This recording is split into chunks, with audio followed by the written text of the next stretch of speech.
Moi-même, je suis convaincu, mes frères, que vous êtes pleins de bonnes qualités, remplis de toute connaissance de Dieu, et capables aussi de vous reprendre les uns les autres.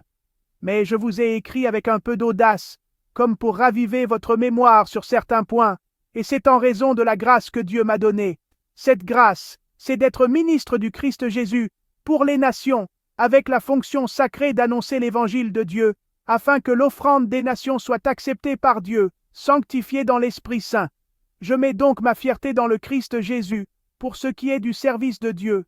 Car je n'oserais rien dire s'il ne s'agissait de ce que le Christ a mis en œuvre par moi, afin d'amener les nations païennes à l'obéissance de la foi, par la parole et l'action, la puissance des signes et des prodiges, la puissance de l'Esprit de Dieu.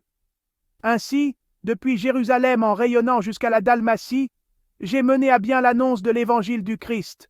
Je l'ai fait en mettant mon honneur à n'évangéliser que là où le nom du Christ n'avait pas encore été prononcé, car je ne voulais pas bâtir sur les fondations posées par un autre, mais j'ai agi selon cette parole de l'Écriture.